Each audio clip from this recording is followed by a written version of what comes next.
You guys know that the interior is one of my favorite things to talk about, and that's what we're going to hit this week.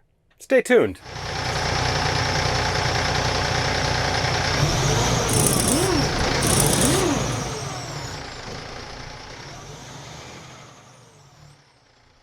Hey everyone, it is Josh with Premier Truck Sales and Rental. Thank you once again for tuning in this week. You guys know I'm a button pusher, so the interior is, it's one of my favorite things to talk about. And that being said too, there's a couple of things with this. Is first off, drivers, this is where you spend your time. This is home. The second thing is you're really going to like this. Kenworth, it's a brand new cab, as I mentioned before, so this is all new and they did it right. So let's dive into some of this here. And first off, when you get in and out, that is where this interior starts. And with this cab sharing a lot in common with the T680 and the T880, they went with these handrails here for safer ingress and egress. We want to make sure that you've got something besides just the steering wheel to grab onto, something solid, something easy to get to, something that goes all the way down to the floor. It's that, we all know that most accidents with trucks, most time off accidents with trucks, they happen because someone fell in or out of the truck. If we can make that as safe as possible, well then that is just one step closer to everyone making it home at the end of the day. Now, speaking of things to grab onto, right in front of me is the brand new Kenworth Smart Wheel. And this thing is decked out, but still super simple. I love how it's set up, and as always, we've got our city horn right in the center here.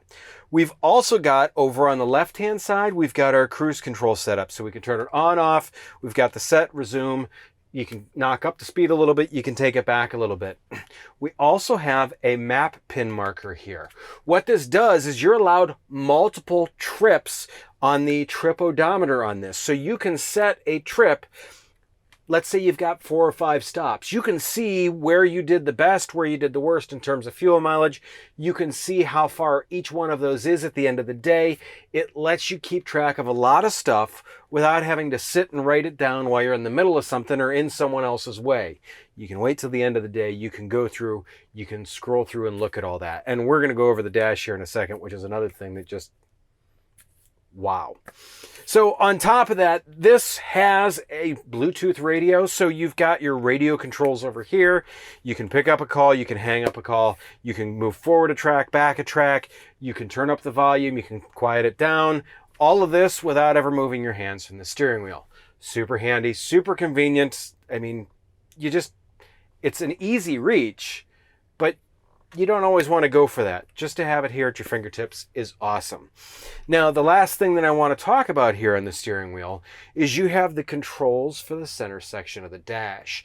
Now, in that is a ton of information, and it's a screen actually about the size of a medium-sized tablet. So you can look at all sorts of different menus and other items like that we'll go over here in a few minutes. But it's all controlled. There's a forward button, there's a back or cancel button, there is a scroll wheel here that you can also push. So, really simple controls. We want to make sure that you're able to keep your eyes on the road, up ahead, in order to prevent any accidents. So keeping these controls super simple, very tactile, is the best way to go about that. So next up, I kind of want to work my way across the front of the interior. There is, like I said, there is a ton of new stuff in here, and I want to make sure that we cover all this. So this uses the power windows, power locks that's standard on these trucks. It's also got power mirrors, and you've got heated mirrors also. All these options are packed right in here, and this is all fingertip control here. Now, we've got our headlight switch over here, and they've added an auto feature to this. It's in 90% of cars out there on the road too. It's so nice just to not have to worry about the lights. They're just going to come on when you need them, and they're going to shut off when you don't. Now, on top of that, if the windshield wipers come on, those lights, they're going to come on right there for you also. It's a law in most states, so let's just make it automatic so You don't have to worry about it. Now, in the center, here's the gauge cluster, and I'm going to come back to that because that, I'll be honest with you, we could make our own episode on that itself. Nonetheless, I mentioned before, we have a full truck kit on this, which means there's air lines all the way to the back if you're going to tow a trailer. So we've got all of our air controls here.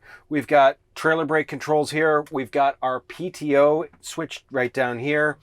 Up top here, there are 6 switches. So we've got our engine braking switch. We've got our rear locking differential. We're going to talk more about that later. We've got the regen controls, and then I've got 3 spare switches up here. These switches are programmable, which is amazing. So you can program a number of combinations of things with these. If you just want it to be a simple switch that's, let's say, directly connected to the battery, you can do that. Do you want the switch to only work when the ignition's on? You can do that too. Do you want it to work only when the ignition on and the PTO is engaged? You can do that also. There are all sorts of combinations that you can work with the programming on this switch.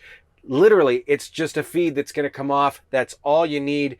Have the programming done, and you will have the switch set up the way you need, because we know in a lot of cases that's a safety issue, and we want to make sure that you've got access to do all of those types of things. I briefly mentioned before, we have a Bluetooth stereo over here. I may have tested it out earlier. Sounds pretty good. Below that, we have the climate controls set up. You just set the temperature and you're done. It's going to figure out what it needs in order to make sure that you're comfortable. We've all, I mean, throwing back to the old T270 and that, and I mean, all of those 1.9 meter cabs, you'd always see a guy going down the road, it's 10 degrees below zero, and he's got his window halfway down. If you turn it all the way up on hot, that thing would cook. So this way, you can just set it and not have to worry about what temperature it's going to be. It's just going to be comfortable, which that's kind of what we're looking for. If we go straight below that, this truck has an automatic transmission to it. And so we've got the automatic transmission controls here. The nice thing is this panel is now recessed into the dash. So no longer do we have anything sticking up. It's nice, it's smooth, it's easy to wipe down. This truck is going to be great and super simple to keep clean. Just to the right of the transmission controls, we've got 2 big cup holders with another little cubby there for you. There's 2 12-volt cigarette lighter style outlets, as well as 2 USB outlets for whatever you need to control and whatever you need to charge. Let's take a look at the seating options here, because this is a huge step up. First off, we've got double armrested driver's seat in this truck because you want to be comfortable going down the road, right? So second off, something that was always talked about in the earlier trucks was the option to have 2 seats over on the other side of the truck. And we now have that. You can get, including the driver, 3 people in this cab, which is a huge step up. And not only is it just nice to have that option to haul a third person, but good spot for your lunchbox, good spot for whatever other items you need sitting right here. In front of that, we have the controls for the body module on this. I will get into those in that episode because we still have a lot to cover in the interior here, believe it or not. So kind of coming full circle over here, back to the door, we've got a pocket here that's also a handle for you to help close the door.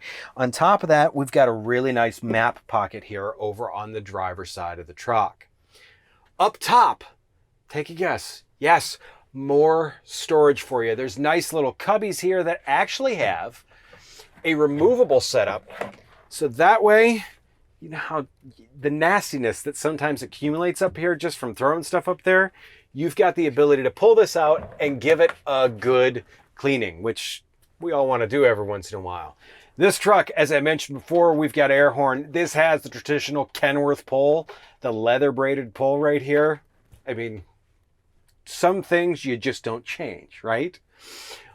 Over towards the center, this is set up. This has the antennas, as you saw in the mirrors earlier, for the CB. It's got the kit where there's the power, there's the antennas, it comes through the speaker, and there's the bracket here. Throw your CB up there, plug it in, and you are good to go down the road. So next up, we're going to dive into the dashboard, and I'm going to turn the truck on so that way we can see everything live as it's going. And I think you're going to really like this setup. Okay, so now as you see, I took the camera that I was using over there, and it's now awkwardly sitting right in front of me, but that way I can show you guys what's actually going on with the dash. So first off, we'll turn the ignition on. Everything lights up, gives you the test lights, the whole 9 yards for that. That way you know what's going on. You get the Kenworth symbol coming up here. I mean, it's a nice looking setup where it comes up. So let's go ahead and give her a start. So when you start it up here, it defaults to your primary gauges in the center panel. And speaking of primary gauges, we have the primary, I guess I would say, gauges of your tachometer, your speedometer. Those are there. Those are your traditional analog gauges. Now, on the bottom left here, we've got engine coolant temperature. On the right, we've got oil. So that way we know what's going on at the engine at all times, just even in the analog gauges.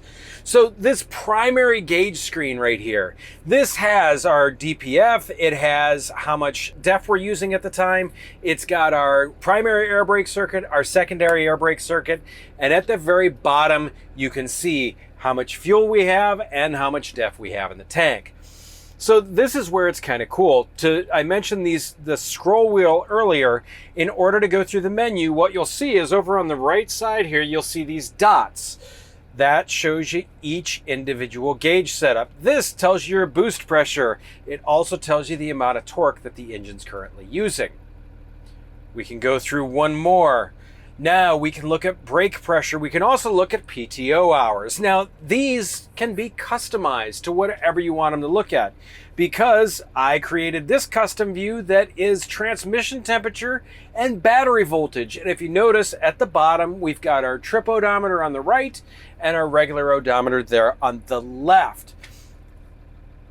When you're ready to make your own gauges, you go to this screen. You can push that button.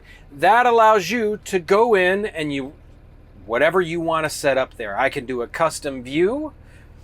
I can do settings. I can do trip summaries. I can do truck info. I can look at all of this stuff. To get out of that menu, all I got to do is hit that back button there, and we're in good shape. All the information in here to me is just great usable data that you can go in and look at and see how the truck's performing, how you're performing, and how your business is performing. Because let's face it, that is the most important part about this. Speaking of these gauges, next week we're going to talk about what these gauges are monitoring, the engine and transmission. I'm super stoked for that episode too, so do me a favor, make sure you hit the subscribe button, hit the notifications bell. That way you get notified when this comes out, because you are not going to want to miss it. If you like this, do me a favor, hit the thumbs up. If you've got a question or a comment, do me a favor, put that in the comments below. We'd love to hear from you. As always, stay safe out there. I'll see you next week.